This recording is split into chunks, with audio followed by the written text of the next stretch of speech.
Bonjour. Good morning and welcome to another edition of Lovin Daily. How are you, Paula? I'm fine, thank you. You? Good, thanks. Today is International Nurse Day, so shout out to all the nurses out there who are helping in the battle against COVID-19. Do you know what other day today is, Paula? Viva, xkont ġaħan ninsa.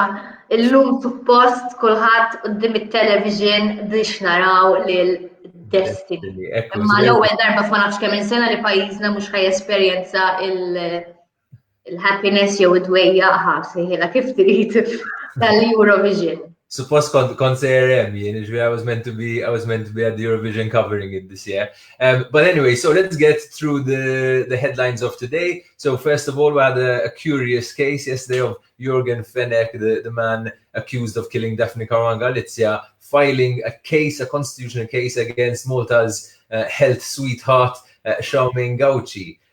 We also have an update from Charmaine Gauci yesterday, 7 new cases, and for the first time, the number of active cases, for the first time in a while, the number of active cases of COVID have increased, and the R factor is above 1. We'll explain what that means. Yesterday as well, news came out that the Captain Morgan boats that are currently housing dozens of migrants at sea are costing the country €6,000 per day. We also had an update on the journey to appoint a new police commissioner. We have 8 candidates in the running for a job that seemed almost as if no one would have wanted to do it. And we have another tragic incident, the second in just a couple of days. A motorcyclist died on the coast road. We'll talk a bit about what happened there as well. So, Paula, enlighten us about the case of Yorgen Fenech and Charmaine Gauci. Yorgen Fenech jatina l-opportunità li nitkellmu fuq xi ħaġa li mhijiex COVID għaliex għal darb'oħra spiċċa l-qorti din id-darba fetaħ każ kostituzzjonali kontra Superintendent tas-Saħħa Pubblika Charmaine Gauci. Dan il-każ qiegħed jgħid li l-fatt li l-qrati ġew sospiżi qegħdin jinkisrulu id-drittijiet fundamentali tiegħu. Charmaine il-bieraħ il-professur xedet fejn qalet li isma' minkejja li l-qrati ġew sospiżi, il-maġistrati u l-inħalfin għad għandhom id-diskrezzjoni illi jekk iħossu li każ huwa urġenti xorta ikompli jinstema'. Naħseb li din ma tinżilx tajjeb f'udnejn Yorgen Fenech, nżommu f'moħħna li dan il-bniedem bħala miljonarju jew mhux iktar dejjem sab dak li rrid dak il-ħin nimmaġina, ġifieri ma nimmaġina qatt kellu jistenna biex jidħol post jew jikjuja whatever u pretenda illi l-istess treatment tingħatalu issa illi qed jinstemma' il-każ tiegħu anke għaliex kien ħaddum sospiża l-qorti u ħajdum taħt arrest. Niftaħ tal-ġimgħat ilu wkoll għamel talba jew tnejn biex jinħeles b'bail, però l-qorti ma tix taf u wettaq biżdu issa. Li interessanti li wara x-xhieda tagħha l-avukat il-ġdid ta' Yorgen Fenech, Charles Meċieqa, irringrazzja tas-servizz tagħha. Isni ftaħt każ kontra r-raġel biex noħollu tfal u fl-istess sentenza ngħidlu proset kemm rabbejt lil wliedi tajjeb.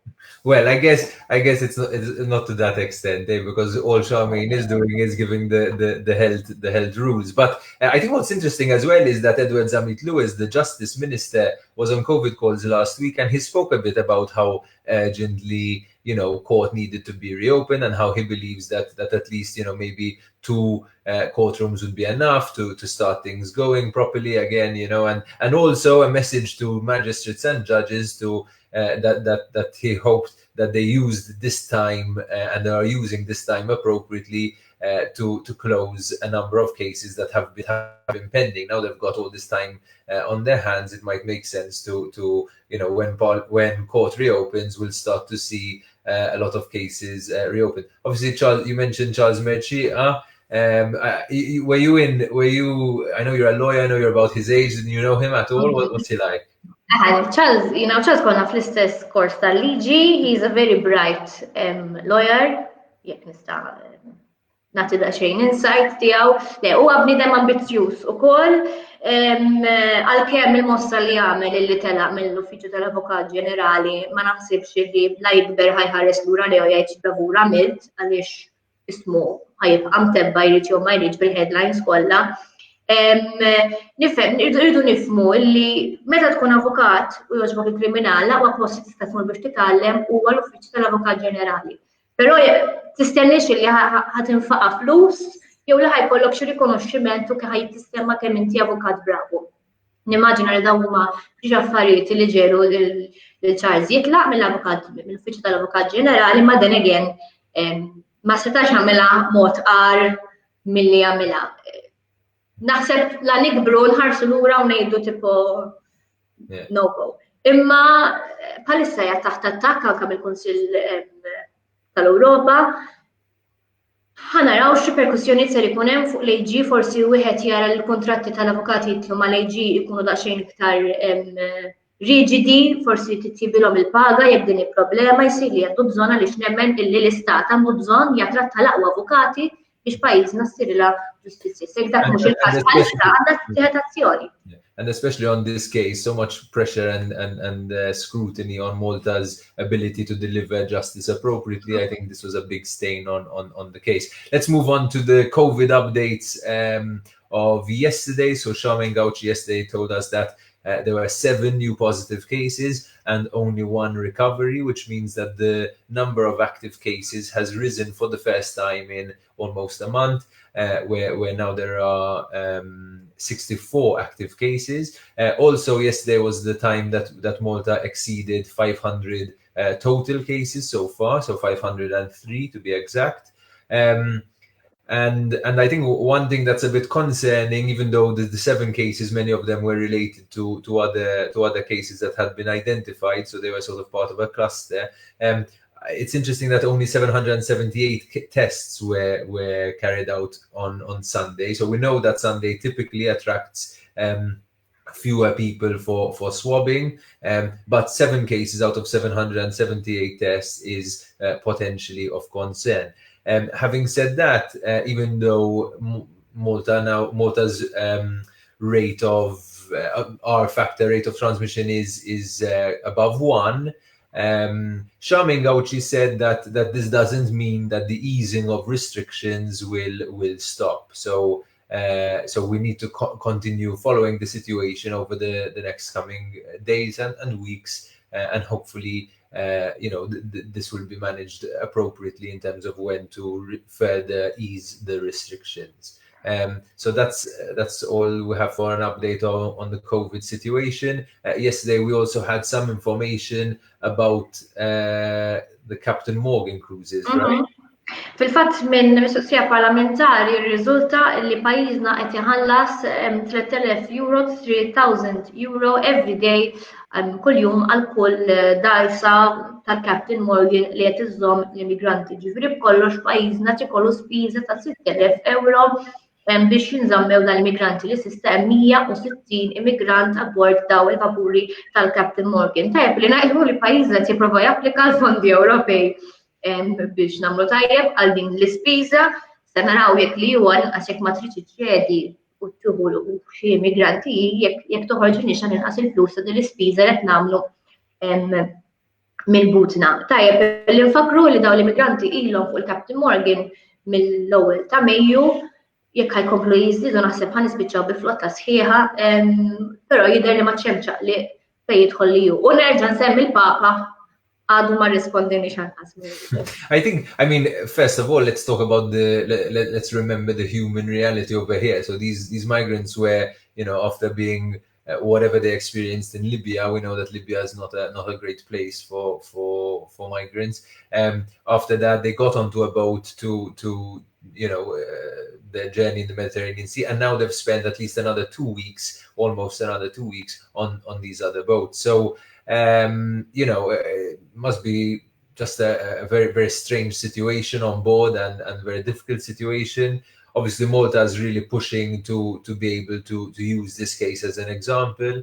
But it's quite interesting that the EU seems to not be budging at all. We'll wait and see, obviously, how long the EU is going to accept the situation and how long the Maltese government is going to as well. Because at the end of the day, to meet this, I don't know I don't really know the numbers of how much it costs us to house a migrant in a detention center, but it seems like 6,000 euros a day is quite high, for the taxpayer.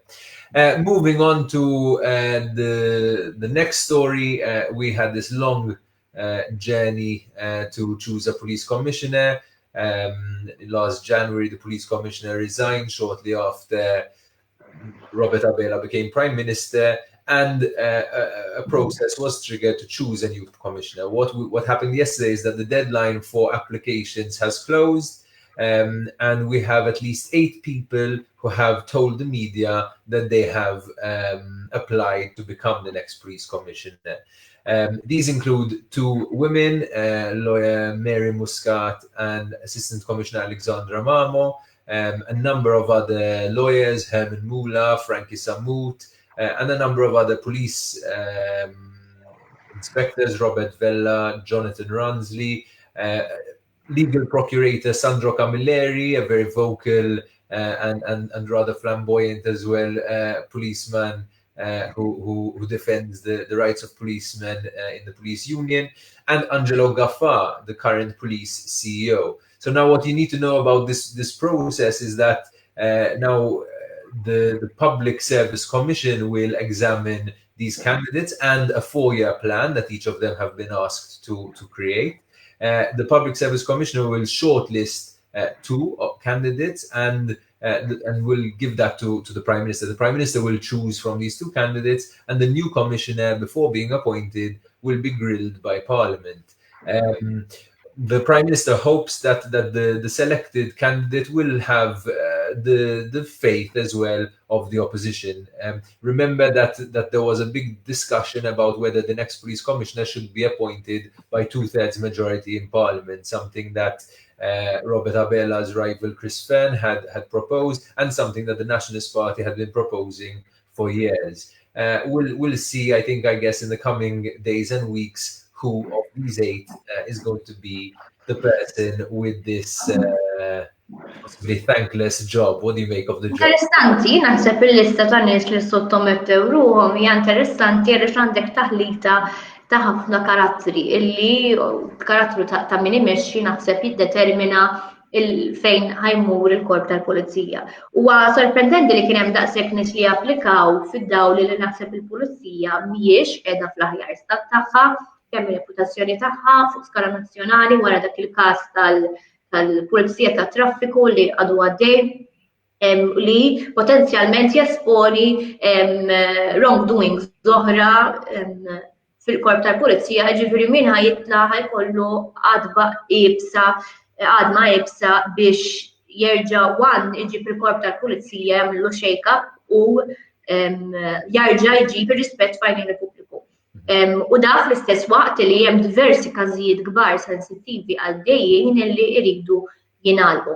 Qabel kien hemm iskuża li l-oppożizzjoni tajt li l-għażla tal-gvern ta' kummissarju kienet difettuża, issa min jintgħażel ser ikollu pressjoni kemm il-gvern u kemm l-oppożizzjoni li isma' you have to perform. Għaliex inkella l-għażla tal-ġiex naħat kienet ħażina. Però interessanti u nispera dal-proċess ma jdumx għaliex se taqbadna kurżità kbira fuq min ħajkun qed imexxi naħseb waħda mill-iktar entitajiet importanti f'pajjiżna. Interessanti wkoll li kollha Maltin. I was wondering whether there would be any applicants from abroad, but to be fair, this isn't the final list of applicants. So these are just the people who have told the media that they have applied. So we don't yet know if there were any applications that haven't been announced. So we'll wait and see if this is the final list or not. And to end today's program, we have a very tragic story. Traġika l-bira raġel ta' 51 sena Frank Aloysiu tilef ħajtu wara l-iskidja bil-mutur fil-Coast Road u spiċċa mad-daqqa inqala minn mal-mutur u daħal barrier u tilef ħajtu fuq il-post tanqas ċertifikat mejjed mit-tabib tal-emerġenza. Infetħet inkjesta maġisterjali biex wieħed jara x'ġara, vera aħbar traġika anke fid-dawl id-dinja tieni aħbar ta' persuna li tilfet ħajjitha fuq it-triq minħabba l-vettura tagħha. Kondoljanzi lill-familja ta' Frank Aloisio, xokk kbir li titlet ix-xaħat b'saħħtu ta' sabta u nappellaw kulħadd biex joqogħdu attenti u ma jsuqux jisuqu minn scooter sa' Ferrari joqogħdu attenti u jirrispettaw il-xulxin fit-triq. There's been a lot of cases as well. The police have been warning us for days. There's been a lot of cases of overspeeding as well. So, just keep in mind that, even though the roads are relatively emptier than usual, the rules still apply. And, just, I guess, our thoughts are with the family of both Frank Aloisio and Elenia, the postwoman who died only a few days ago. That brings us to the end of Lovin Daily, brought to you by Browns and You. Today on COVID Calls, we'll be having the Chief Commercial Officer of Go talking about everything that the company, the big telecoms company, is dealing with in times of COVID, and also announcing a very new, interesting product. Bit of a reminder as well to check out souvenirs that don't suck.mt to get your hands on one of the Quarantina collection merch. And I guess that's about it, right, Paula? Have a great day. And the day. Thank you for watching. Mill-comments li naraw minn diversi pajjiżi anke fl-Ewropa. Grazzi u nispera titgħalmu jew tkomplu tiftakru bil-Malti. Grazzi tal-li segwejtuna and have a day full of love.